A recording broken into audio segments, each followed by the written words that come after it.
नमस्कार। मैं गुलाब Meena, सहआचार्य political science, बाबू शोभाराम राजकीय कला महाविद्यालय। बच्चों, आज हम करेंगे बीए पार्ट सेकेंड ईयर के प्रश्न पत्र फर्स्ट के अंतर्गत ब्रिटिश संविधान में कॉमन सभा संबंधित अध्ययन।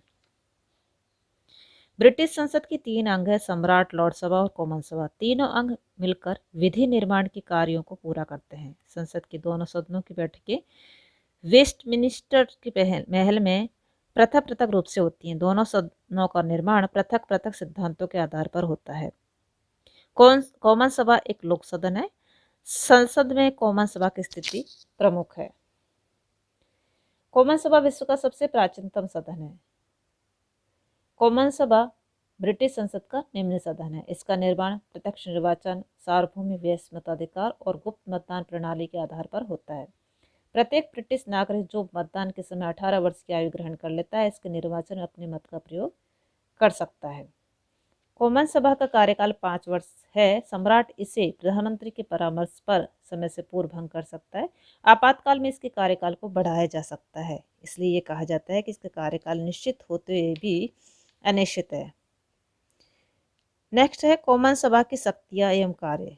ब्रिटिश संसद एक सर्वोच्च संस्था है। इसके द्वारा पारित विधियों पर न्याय कार्यपालिका वीटो और न्यायिक वीटो लागू होता है।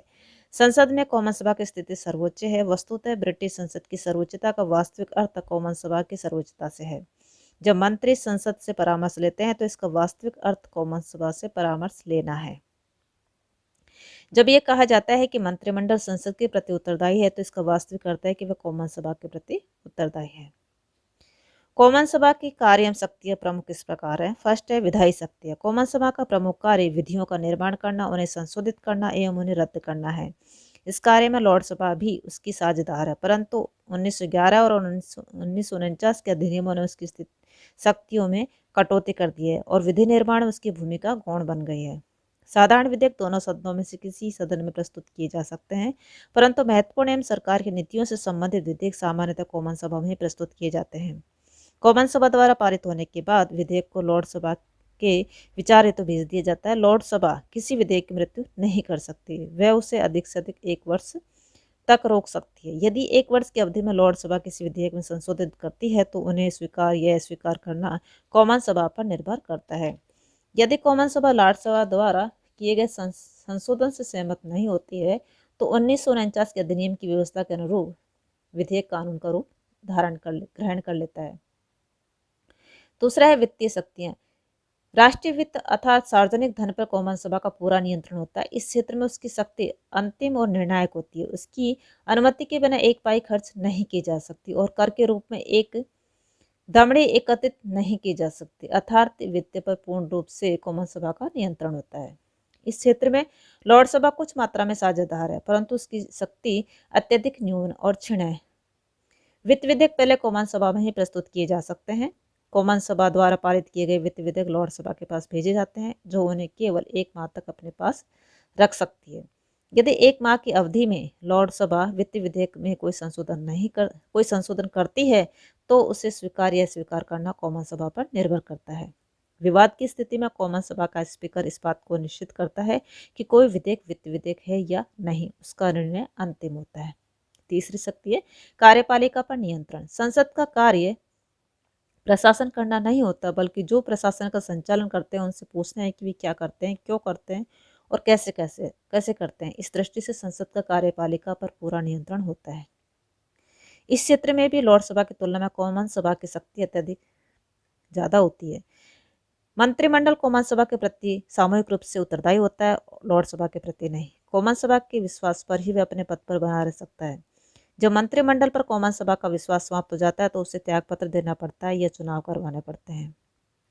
कॉमन सभा मंत्रिमंडल से प्रश्न पूछ सकती है, पूरक प्रश्न पूछ सकती है, निंदा या स्थगन प्रस्ताव पारित कर सकती है अथवा सीधे अविश्वास के आधार पर मंत्रिमंडल को पदच्युत कर सकती है।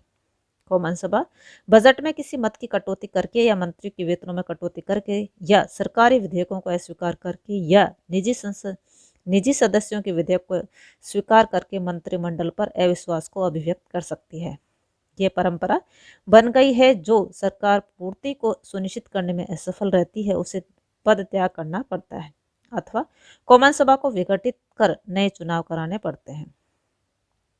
नेक्स्ट है निगरानी एवं आलोचना। संसद का कार्य सरकार की नीतियों का समर्थन करना ही नहीं बल्कि उसके कार्यों पर निगरानी रखना तथा उसकी नीतियों की लुप्तियों एवं त्रुटियों की आलोचना करना भी है। इस क्षेत्र में कॉमन सभा के तरीके इस प्रकार हैं।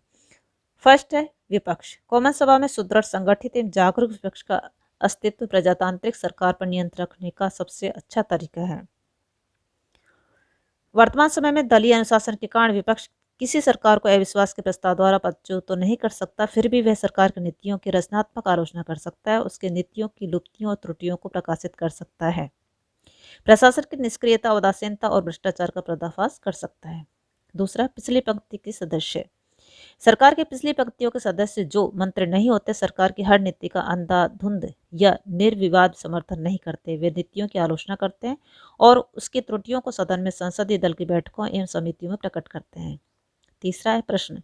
प्रश्नों के माध्यम से सदस्य सरकार से सूचनाएं प्राप्त करते हैं और किसी कार्य को कराने के लिए दबाव डाल सकते हैं, किसी विशिष्ट विषय पर सरकार या सर्वसाधारण का ध्यान केंद्रित करा सकते हैं या शिकायतों को दूर करा सकते हैं। नेक्स्ट है बहस। विशिष्ट विषयों पर बहस भी प्रशासन पर नियंत्रण रखने का एक तरीका है। पांचवा कार्य राजनीतिक शिक्षा का केंद्र है। संसद राजनीतिक शिक्षा का प्रमुख केंद्र है। वह अपनी बहसों के माध्यम से सर्वसाधारण को राजनीतिक शिक्षा प्रदान करती है। जब उसके सदस्य राष्ट्रीय महत्व के विषयों पर विचार विमर्श करते हैं तो सर्वसाधारण को उन पर अपनी राय बनाने का अवसर मिलता है। नेक्स्ट है प्रशिक्षण स्थल। संसद भावी राजनीतिज्ञों के चयन एवं प्रशिक्षण के लिए एक स्थल के रूप में कार्य करती है। संसद का सदस्य बनकर कोई राजनीतिक किसी मंत्री पद को प्राप्त कर सकता है। इस दृष्टि से संसद राजनीतिज्ञों को ढालती है। मंत्री पद प्राप्त करने से पूर्व सांसदों को एक लंबे काल तक उसका सदस्य बने रहना पड़ता है। नेक्स्ट है जनता की शिकायतों का निवारण करना। लोक सदन या कॉमन सभा को जनता की अपेक्षाओं, इच्छाओं तथा भावनाओं का प्रतीक माना जाता है। संसद सदस्य जनता की शिकायतों को सदन में उठाते रहते हैं तथा सदन में इनके निवारण के लिए प्रयत्न किए जाते हैं। दूसरे शब्दों में जनता की शिकायतों का समाधान करना सदन का प्राथमिक कार्य है। इस प्रकार ये हैं कॉमन सभा के प्रमुख सक्रिय कार्य। आज के लिए इतना ही। थैंक्स।